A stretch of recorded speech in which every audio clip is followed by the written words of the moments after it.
Hello everyone, welcome back to online studium. आज की इस वीडियो में हम बात करेंगे बिहार एसएससी जो हमारा द्वितीय स्नातक स्तर का जो मेंस पेपर हुआ था उसके बारे में देखेंगे। प्रीवियस पेपर यानी जो हमारा पीटी था वो मैं आपको करा चुका हूँ। अगर आपने नहीं देखा तो पूरी वीडियोज़ को देखिए। तो चलिए फिर इस वीडियो को शुरू करते हैं। देखिए फ्रेंड्स, आगे बढ़ने से पहले मैं आप लोगों को कुछ चीज़ें बताना चाहता हूँ। हमारे एप्लीकेशन पर 17th बीपीएससी एग्ज़ाम्स के लिए बैच स्टार्ट हो चुका है और ये बैच खास क्यों है मैं आपको बता दूं। मैं ऑलरेडी अब जॉब में हूं तो मुझे सिर्फ़ और सिर्फ अब जो करना है वो बीपीएससी करना है, ठीक है। उसके लिए हम खुद की प्रिपरेशन के साथ साथ आपको बीपीएससी की प्रिपरेशन अच्छे तरीके से कराएंगे, क्योंकि अब मुझे वही टारगेट ही है तो करना ही है करना, राइट। तो अगर आपको भी करना है हमारे साथ, जैसे कि आप हमेशा से करते आ रहे हैं, तो आप हमारे एप्लीकेशन के साथ जुड़ सकते हैं। इस कोर्स में आपको देखिए फ्रेंड्स बहुत सारी चीज़ें मिल जाएंगी, जैसे टॉपिक जो नोट्स हैं, अलग अलग चैप्टर्स के अलग अलग सब्जेक्ट्स के जो भी इंपॉर्टेंट टॉपिक्स हैं वो सब कुछ इसमें आपको कराए गए। हैंड राइटिंग नोट्स पिछले साल के पैटर्न के अनुसार सब कुछ इसमें अरेंज किया गया। जो टॉपिक्स पूछे गए थे वो यहाँ पे इंक्लूडेड है। सरल और आसान शब्दों में हमने जो भी नोट्स बनाए वो बहुत ही आसान तरीके से आपको समझ में आएगा और आप आसानी से उसको याद रख पाएंगे। महत्वपूर्ण टॉपिक वीडियोस भी दिए गए हैं उसमें, यानी जो इंपॉर्टेंट टॉपिक्स हैं वो वीडियो आप देख पाएंगे। बिहार स्पेशल नोट्स खास करके हमने अच्छे से काम किया उस पर, ताकि अब बिहार स्पेशल में कोई प्रॉब्लम ना हो। और बिहार करंट अफेयर्स 2024 के आपको पीडीएफ और वीडियोस प्रोवाइड कराए जाएंगे। तो ये सब कुछ आपको मिल रहा है हमारे एप्लीकेशन पे जस्ट 199 के साथ। 1 ईयर की वैलिडिटी आपको मिल जाती है, तो कोई प्रॉब्लम नहीं होने वाला है। आप जाकर के एप्लीकेशन को आज ही ज्वाइन कर लीजिए, क्योंकि ये ऑफ़र प्राइस है। बैच स्टार्ट हुआ है तो 199 में, लेकिन बाद में इसकी प्राइस बढ़ेगी। तो आप अभी से ज्वाइन करना है तो जल्दी से जाकर के कर लीजिए। वीडियो के नीचे डिस्क्रिप्शन में एप्लीकेशन का लिंक दिया गया, आप इसको तुरंत डाउनलोड कर लीजिए और ज्वाइन कर लीजिए। देखिए, सबसे पहला प्रश्न ये कि पेनिसिलिन की खोज किसने की थी। तो पेनिसिलिन जो है वो एक प्रकार का एंटीबायोटिक होता है और इसकी खोज किया गया था अलेक्जेंडर फ्लेमिंग के द्वारा 1928 में 1928 में, जिसके लिए इनको 1945 में नोबेल प्राइज़ भी दिया गया था, ठीक है। द टीन रैम किस नोबेल पुरस्कार विजेता की कृति है। द टीन रैम, तो यहाँ पे ध्यान रखना, सही आंसर यहाँ पे हो जाएगा गुंटर ग्रास। गुंटर ग्रास इन्होंने 1959 में इस उपन्यास को लिखा था। नेक्स्ट आता है कि अप्रैल 2015 में भारत ने अपने परमाणु संयंत्रों के लिए यूरेनियम के लिए संधि निम्नलिखित में से किस देश के साथ की थी। तो ये आपका उस वक्त के करंट का क्वेश्चन कनाडा हो जाएगा। निम्नलिखित देशांतरों में से कौन सी रेखा भारत के प्रामाणिक यामियोत्तर रेखा है, यानी भारत में जो देशांतर रेखा गुजरती है, जैसे हम जानते हैं कि मिर्ज़ापुर से होकर के गुजरता है, इलाहाबाद के मिर्ज़ापुर से, तो वो कौन सा है, 82.5 डिग्री पूर्वी देशांतर, ठीक है। 82.5 डिग्री पूर्वी देशांतर, ऑप्शन सी यहाँ पे होगा। भारत में ब्रॉड गेज में 2 रेल पटरियों के बीच मानक दूरी कितनी होती है। ब्रॉड गेज की बात कर रहा है तो यहाँ पे हो जाएगा आपका 1.676 मीटर, ठीक है। सही आंसर ऑप्शन सी। नेक्स्ट देखते हैं, और अगला जो प्रश्न है, चलो इसको हम बड़ा कर देते हैं ताकि आपको भी प्रॉब्लम ना हो। नेक्स्ट आता है, देखिए मिस वर्ल्ड 2015 की बात कर रहे हैं तो हम डायरेक्ट मिस वर्ल्ड 2024 की बात कर लेते हैं, क्योंकि इस वक्त मिस वर्ल्ड 2024 चर्चा में है। मिस वर्ल्ड 2024 जो है जीती हैं इन्होंने क्रिस्टीना प्लिसजुकोवा, ठीक है। क्रिस्टीना प्लिसजुकोवा जो है ये चेक गणराज्य की इन्होंने ये खिताब जीता है। नेक्स्ट क्वेश्चन की तरफ आते हैं। कर्नाटक के श्रवण बेलगोला में अवस्थित गोमतेश्वर की मूर्ति एक प्रमुख जैन धर्म स्थल है। इस मूर्ति की ऊंचाई क्या है। तो इसकी ऊंचाई 57 फीट। नेक्स्ट वन आता है कि वी.आर. कृष्ण अय्यर जो कि दिसंबर 2014 में इनका निधन हो गया, वो क्या थे। तो ये एक प्रख्यात विधि वेता थे, ठीक है, प्रख्यात विधि वेता थे। 14वें वित्त आयोग के अध्यक्ष कौन थे। 14वें वित्त आयोग के अध्यक्ष जो थे वाई.वी. रेड्डी, ठीक है, वाई.वी. रेड्डी। और वर्तमान में 15वें वित्त आयोग के अध्यक्ष के रूप में किसको चुना गया था, तो एन.के. सिंह यानी नंद किशोर सिंह। भारतीय उपमहाद्वीप का 7वां सबसे पुराना विश्वविद्यालय पटना कब स्थापित किया गया। तो पटना विश्वविद्यालय की स्थापना 1917। ए पैसेज टू इंडिया किसके द्वारा रचित है। ध्यान दीजिएगा, ए पैसेज टू इंडिया, अगर इंडिया लगता है तो फिर नाम आपका फॉस्टर याद रखना है, और अगर आपको यहाँ पे इंग्लैंड दिखे, ए पैसेज टू इंग्लैंड, तो वहाँ पे फिर नीरज सी चौधरी हो जाता है। तो बी यहाँ पे करेक्ट आंसर है। राष्ट्रीय संयुक्त राष्ट्र का जलवायु परिवर्तन सम्मेलन 2015, तो हम यहाँ पे डायरेक्ट बात करते हैं 2023, ठीक है। संयुक्त राष्ट्र का जलवायु परिवर्तन सम्मेलन 2023 कहाँ संपन्न हुआ, तो इसे आपको याद रखना है यूएई के दुबई में, ठीक है, यूएई के दुबई में। नेक्स्ट हमारा प्रश्न ये बनता है कि अमंग द बिलियनियर्स यानी among the billionaires India a million म्यूनिटीज तथा एन एरा ऑफ डार्कनेस पुस्तकों के लेखक कौन है? ये काफ़ी अच्छा प्रश्न है, ध्यान दीजिएगा। सही आंसर यहाँ पे बन जाएगा ऑप्शन डी, यानी कि वी.एस. नॉयपॉल। इनकी ये जो रचनाएं हैं वो काफ़ी इंपॉर्टेंट है, क्योंकि कहीं ना कहीं यहाँ से पुस्तक पूछे जाते रहते हैं, तो इन सभी को याद रखिएगा। अब देखिए, प्रश्न ये है कि एंजेलिक जो कर्बर हैं इनका संबंध किस देश से है? इनका संबंध जर्मनी से हो जाता है, ठीक है, जर्मनी से। और सेरेना विलियम्स तो अमेरिकी हैं, आपको पता ही है। नेक्स्ट वन आता है कि राजस्थान के बीकानेर में 15 जून 2015 को 50 डिग्री तापमान दर्ज किया गया था। इसका फ़ारेनहाइट में कितना दिखाया जाएगा? तो 50 डिग्री सेल्सियस, यानी सेल्सियस को फ़ारेनहाइट में बदलने के लिए आपको फार्मूला पता है ना, C/5 = F-32/9। बस इस यहाँ पे आप रख करके निकाल सकते हो। जैसे अगर मैं C के जगह पे 50 डिग्री सेल्सियस रखता हूँ, अगर मैं यहाँ पे 50 रख दूँ तो क्या हो जाएगा 10, और ये क्रॉस होगा तो 90, और 90 और माइनस में यहाँ पे जाके आपका प्लस में हो जाएगा बराबर में F, यानी 122 degree Fahrenheit. Right answer option A हो जाता है। तो ये फॉर्मूला आपको याद रखना है, C/5 = F-32/9। ठीक है। नेक्स्ट क्वेश्चन ये आता है कि national mineral development corporation of India की हीरे की खान कहाँ स्थित है? तो हीरे की खान मध्य प्रदेश के पन्ना में। फिल्म पाथेर पंचाली किसके द्वारा निर्देशित की गई थी? तो पाथेर पंचाली जो है वो सत्यजीत रे के द्वारा की गई है। सत्यजीत रे, ऑप्शन बी बिल्कुल सही होगा। इसके बाद हमारा अगला प्रश्न आता है कि अंतर्राष्ट्रीय योग दिवस कब मनाया जाता है? तो अंतर्राष्ट्रीय योग दिवस प्रत्येक वर्ष 21 जून को मनाते हैं। 21 जून को, ऑप्शन सी। निम्नलिखित में से कौन राजकोषीय नीति का एक घटक नहीं है? तो राजकोषीय नीति का घटक निम्नलिखित में से कौन नहीं है? तो व्यापार नीति यहाँ पे नहीं होगा राजकोषीय नीति का घटक। गंगा की सहायक नदियों में जो नीचे वर्णित है उत्तर की ओर प्रवाहित होती है, तो उत्तर की ओर प्रवाहित कौन से होते हैं? अमरकंटक से निकल करके सोन नदी उत्तर की तरफ प्रवाहित होकर के गंगा में जा करके मिल जाती है। तो सही आंसर सी।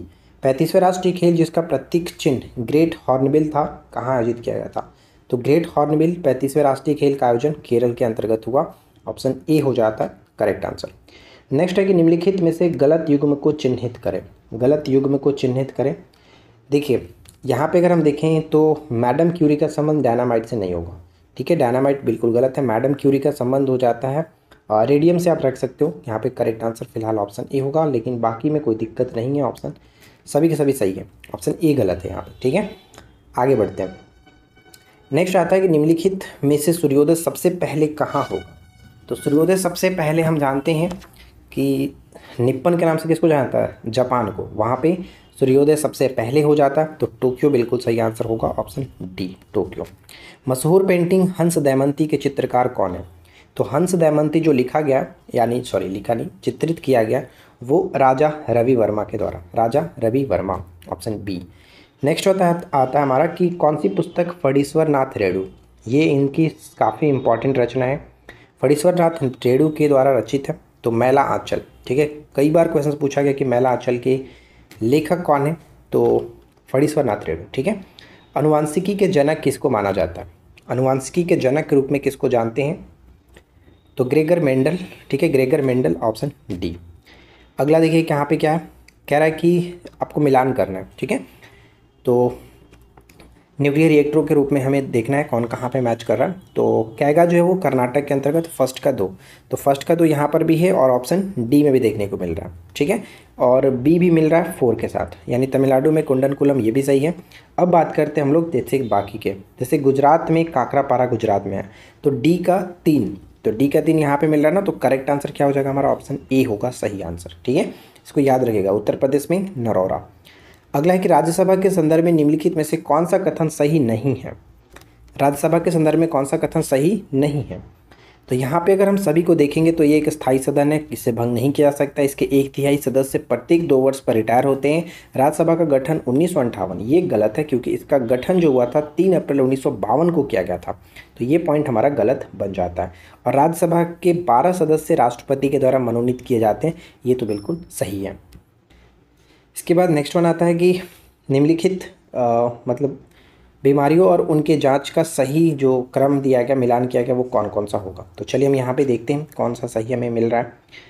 तो पहला अगर हम पॉइंट देखें जैसे विडाल टेस्ट, तो विडाल टेस्ट का किसके परीक्षण के लिए किया जाता है? तो आपको पता होगा विडाल टेस्ट का जो है वो टाइफाइड के लिए किया जाता है, यानी फर्स्ट का 3 के साथ, फर्स्ट का 3 यहाँ पर भी है, यहाँ पर भी है। और उसके बाद अगर हम देखें तो एलिजा टेस्ट आपको पता ही है, एलिजा टेस्ट जो कि एड्स के जांच के लिए किया था। तो सी का 4 के साथ मिला कर देखिए, सॉरी ई है ना, ई है, ई का 4 के साथ, ई का 4 यहाँ पर मिल रहा है। तो करेक्ट आंसर क्या बन जाएगा हमारा? Option A. ठीक है, ऑप्शन ए। इस टाइप में जो भी आप जानते हैं ज़्यादातर आपको मतलब अच्छे से पता है, वैसे तो जानते आप सभी होंगे, नहीं जानते याद रखिए, लेकिन जो आपको अच्छे से पता है उसको मिलाने की पहले कोशिश करिए, वहीं से हमें राइट आंसर मिल जाता है कभी कभी। ठीक है, जब नहीं मिलता वो तो अलग बात है कि और अच्छे से सो देखना पड़ेगा, लेकिन जब एक दो मिलाने से मिल जाए तो क्यों ही टाइम वेस्ट करना। अगला प्रश्न आता है कि हाल ही में ब्राज़ील में नवजात शिशुओं में माइक्रोसेफली या फिर लघु शीर्षता के लक्षण मिले, इसका कारण क्या है? तो माइक्रोसेफली जो है वो जीका वायरस के कारण, जो कि मच्छर के कारण काफ़ी आपको पता ही है। नेक्स्ट आता है हमारा कि जोआकिन गुजमैन उर्फ अल चापो गुजमैन एक कौन था? तो ये काफ़ी जो कि नशीले दवाओं का तस्कर करता था, वो हम एक कह सकते हैं जैसे कि सिनलोवा कार्टेज नामक एक आपराधिक संगठन था, उसका ये अध्यक्ष हुआ करता था। तो यहाँ पे ऑप्शन बी हो जाता है। कार की बैटरी में इसका इस्तेमाल होता है। कार की बैटरी में किस अम्ल का इस्तेमाल हम करते हैं? तो सल्फ्यूरिक अम्ल। ठीक है, कार की बैटरी में सल्फ्यूरिक अम्ल होता है। जैसे 2015 में गठित नीति आयोग के उपाध्यक्ष की अगर बात करें, यानी वर्तमान में नीति आयोग के उपाध्यक्ष कौन है? उस वक्त तो अरविंद पनगड़िया थे, लेकिन अगर अभी की बात करें तो कौन है? नीति आयोग के उपाध्यक्ष सुमन बैरी, और सीईओ जो है वो वी सुब्रमण्यम, आप याद रख सकते हो। और इसके तो अध्यक्ष पता ही है कि प्रधानमंत्री होते हैं। नेक्स्ट आता है कि भारतीय नौसेना तथा वायुसेना ने 2015 में ऑपरेशन राहत चला करके भारतीय तथा अन्य को एक देश से निकाला, सही क्या होगा? तो राहत जो अभियान चलाया गया था वो यमन के अंतर्गत चलाया गया था। ठीक है, यमन। इसके बाद हमारा अगला जो प्रश्न आता है, जैसे कि बोको हराम क्या है? तो ये एक प्रकार का आतंकवादी संगठन है। किस देश का? कभी कभी पूछा जाता है, पहले ही एक्चुअली बहुत ज़्यादा पूछा जाता था। तो बोको हराम जो है वो नाइजीरिया का एक आतंकवादी संगठन, ऑप्शन डी यहाँ पे करेक्ट होगा। मरणोपरांत प्रथम भारत रत्न किन्हें दिया गया था? तो ध्यान रखिएगा, लाल बहादुर शास्त्री जो है हमारे दूसरे प्रधानमंत्री, ठीक है, सेकेंड जो प्राइम मिनिस्टर थे, इनको 1966 में ये पुरस्कार दिया गया। मरणोपरांत भारत रत्न इनको नवाजा गया था। इसके बाद हमारा नेक्स्ट जो प्रश्न आता है कि गाय का जो गर्भावधि होता है वो कितने समय का होता है? तो करेक्ट आंसर ऑप्शन बी होगा, 274 से 280 दिन। निम्नलिखित नदियों में से किसका उद्गम भारत में नहीं है? तो भारत में नहीं है अकॉर्डिंग टू ऑप्शन, हम यहाँ पे सतलज को टिक कर सकते हैं। सतलज का प्राचीन नाम क्या था? सतुद्री। ठीक है। भारत के सर्वोच्च न्यायालय के संदर्भ में कौन सा कथन सही है? तो देखिए यहाँ पे सर्वोच्च न्यायालय अगर हम बात करें तो अकॉर्डिंग टू ऑप्शन हम कह सकते हैं कि सर्वोच्च न्यायालय एक मूल अपीलीय और परामर्श संबंधी क्षेत्राधिकार है। तो यहाँ पे डी हो जाएगा बिल्कुल सही आंसर। नेक्स्ट आता है कि जल्लीकट्टू सांडों की एक लड़ाई है, ये किस राज्य से संबंधित है? जल्लीकट्टू सांडों की एक लड़ाई जो है वो तमिलनाडु के अंतर्गत है, ऑप्शन डी होगा। निम्नलिखित नदियों में से अमरकंटक से उद्गमित होते यानी कि निकलती है कौन? तो अमरकंटक से दो नदियाँ निकलती है, एक नर्मदा और एक सोन। यहाँ पे डी को टिक कर सकते हैं आप। अगला जो प्रश्न है कि कौन सा स्थान ब्रह्मा के मंदिर और पशुओं के मेले के लिए प्रसिद्ध है? तो ये जो मंदिर है वो आपका पुष्कर आपने सुना होगा, राजस्थान में पुष्कर, ऑप्शन ए होगा। भारत का पहला ऑर्गेनिक राज्य कौन सा है? 100% जैविक खेती के लिए ये जो कि इसको प्रमाणित किया गया, ये आपका सिक्किम हो जाता है। ठीक है, सिक्किम। और पहला केंद्र शासित प्रदेश पूछे तो लक्षद्वीप याद रखेंगे। अगला जो प्रश्न कह रहा है कि उच्च श्रृंखलन कानून कोई कानून नहीं होता, यानी इसका अगर हम सही शब्दों में अगर हम देखें तो सिंपल सी भाषा में आप कह सकते हैं कि स्वेच्छा से बनाया गया नियम जो है वो कोई नियम नहीं होता है। ये कहाँ हमें कहा गया था? तो राइट आंसर हो जाएगा ऑप्शन बी, मेनका गांधी जो केस था, यहाँ पे ऑप्शन हम बी को टिक करेंगे। मेनका गांधी केस 1978 में कहा गया था कि स्वेच्छा से बनाया गया कोई नियम नहीं होता है। तो राइट आंसर यहाँ पे बी होगा। अगला प्रश्न, युद्धग्रस्त क्षेत्र से खनन कर राजद्रोही गतिविधियों के लिए बेचे जाने वाले हीरे निम्न में से किस नाम से जाने जाते हैं? तो इस टाइप के हीरे को कहा जाता है ब्लड डायमंड। ठीक है, ब्लड डायमंड के नाम से जानते हैं।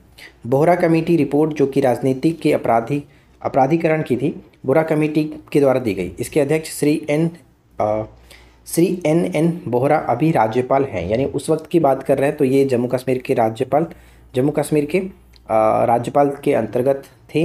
तो करेक्ट आंसर फिलहाल ऑप्शन आपका ए होगा। ठीक है, ऑप्शन ए ध्यान रखिएगा। नेक्स्ट आता है कि शराबबंदी जो संविधान के किस धारा में निर्देशित की जाता है? शराबबंदी। तो अगर आप अनुच्छेद 47 देखेंगे तो वहाँ पे आपको इस तरह का मिल जाएगा। ऑप्शन ए होगा। फीफा 2018 जो है, फीफा विश्व कप 2018 का आयोजन कहाँ किया गया था? तो 2018 का आयोजन किया गया था रूस के अंतर्गत, ठीक है, रूस में किया गया था। ऑप्शन बी होगा। कतर में 2022 में आयोजन हुआ, 2014 में ब्राज़ील में था। नेक्स्ट आता है कि दुधारू पशुओं में कैल्शियम की कमी के कारण होता है, कैल्शियम की कमी कारण मिल्क फीवर, ठीक है, milk fever. Option A. The old man and the sea, the old man and the sea नामक संक्षिप्त नोवेल के लेखक कौन थे? लेखक कौन थे? Ernest Hemingway, Ernest Hemingway. Option B हो जाएगा। अगला है कि भारतीय संविधान का कौन सा अनुच्छेद राज्यों में संवैधानिक तंत्र के असफल होने की स्थिति में राष्ट्रपति शासन का प्रावधान? तो राष्ट्रपति शासन 356 के तहत लगता है, ठीक है, 356 के तहत। चलिए इसके बाद अगला प्रश्न है कि भारत में जेनेटिक रूप से परिवर्तित किस फसल को भारतीय उत्पादन के लिए अनुशंसित किया गया है? तो ये आपका हो जाएगा बीटी कॉटन। देखिए बीटी कॉटन को एक और नाम से जाना जाता है बॉल गार्ड, ठीक है, बॉल गार्ड के नाम से भी इसको जानते हैं। आगे बढ़ते हैं और अगला प्रश्न देखते हैं। नेक्स्ट प्रश्न हमारा ये है कि नोबेल पुरस्कार किस देश के द्वारा दिए जाते हैं? तो नोबेल पुरस्कार जो है वो स्वीडन के द्वारा स्टार्ट किया गया था 1901 में। बनारस हिंदू विश्वविद्यालय एक्ट 1915 से बनारस हिंदू विश्वविद्यालय की स्थापना का मार्ग प्रशस्त हुआ। इसके संस्थापक कौन थे? तो इसके संस्थापक थे मदन मोहन मालवीय जी, ठीक है, मदन मोहन मालवीय जी। नेक्स्ट हमारा प्रश्न क्या आता है जो कि हमें यहाँ पे मिलान करना है। तो देखिए मिलान कर लेते हैं, कॉलम 1 को कॉलम 2 के साथ मिलान करना है। तो बांदीपुर आपको पता ही है कि ये कर्नाटक के अंतर्गत आता है, यानी फर्स्ट का डी के साथ मैच होगा, फर्स्ट का डी हो गया। बुक्सा टाइगर रिजर्व पश्चिम बंगाल के अंतर्गत है। और माउंट आबू तो ये आपका पड़ जाता है राजस्थान के अंतर्गत, और पेच मध्य प्रदेश। तो ये सब याद रखिए, इंपॉर्टेंट है। निम्नलिखित में से कौन सा एक भारत का राष्ट्रीय जलीय प्राणी है? तो भारत का राष्ट्रीय जलीय प्राणी हम किसे जानते हैं? गंगा डॉल्फिन, ठीक है, गंगेटिक डॉल्फिन जो है, ऑप्शन सी। अगला जो प्रश्न है क्या कह रहा है? नेक्स्ट हमारा जो प्रश्न है ध्यान दीजिएगा, क्या है कि सूची 1 को सूची 2 के साथ मैच करना। तो जैसे कि खाद्य उत्पादन में वृद्धि जो है इसके लिए क्या चलाया गया था? इसके लिए चलाया गया था हरित क्रांति, यानी फर्स्ट के साथ मैच हो रहा है। तो एक ही ऑप्शन है, ज़्यादा कुछ करना नहीं है, एक ही ऑप्शन है, तो करेक्ट आंसर ऑप्शन ए हो जाएगा। इसके बाद अगला प्रश्न आता है कि हरा सूचकांक विकसित किया गया। तो देखिए हरा सूचकांक जो है वो किसके द्वारा विकसित किया गया? तो अकॉर्डिंग टू ऑप्शन हम देखें तो विश्व बैंक के द्वारा, क्योंकि इसके बारे में आपको बता दूं कि विश्व बैंक की जो क्षेत्रीय निजी शाखा है आईएफसी ने 10 दिसंबर 2009 को उभरते बाजारों में व्यवसाय के लिए ग्रीन इंडेक्स यानी हरा सूचकांक जारी किया था, शुरू किया था। तो सही आंसर ऑप्शन सी हो जाता है। निम्नलिखित में से किस वाद में भारतीय संविधान के मूल ढांचों की अवधारणा प्रतिपादित की गई थी? मूल ढांचों की अवधारणा प्रतिपादित की गई थी, तो यहाँ पे अकॉर्डिंग टू ऑप्शन हम कहेंगे डी हो जाएगा, क्योंकि ऑप्शंस में नहीं है। केशवा भारती बनाम केरल 1973 के अंतर्गत ये बात कही जाती है, तो फिलहाल डी यहाँ पे करेक्ट होगा। भारतीय संविधान के संवैधानिक सलाहकार कौन थे? भारतीय संविधान के संवैधानिक जो सलाहकार थे वेनेगल नरसिंह राव, जिसको हम लोग VN राव के नाम से जानते हैं, ऑप्शन डी। निम्नलिखित में से कौन एक समिति के नागरिकों के मूल कर्तव्य को 1976 में सम्मिलित करने की अनुशंसा की थी? सरदार स्वर्ण सिंह समिति ने अनुशंसा किया था, ऑप्शन बी हो जाएगा। भाग 4 के क के अंतर्गत अनुच्छेद 51 के क में है, जो कि ये मूल जो है पूर्व सोवियत संघ से उसके संविधान से ग्रहण किया गया ऐसा माना जाता है।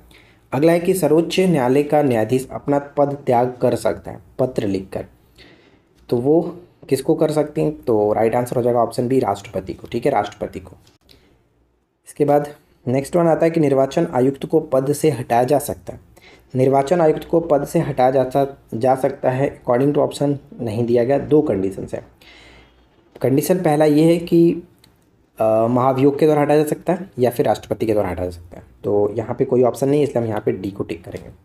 टाइगर वुड जो है वो किस खेल से संबंधित है? टाइगर वुड जो है वो किस खेल से? तो महान गोल्फर है एक। ध्वनि तरंगे नहीं चल सकती है, तो ध्वनि तरंगे कभी भी निर्वात में गमन नहीं करता, ऑप्शन डी।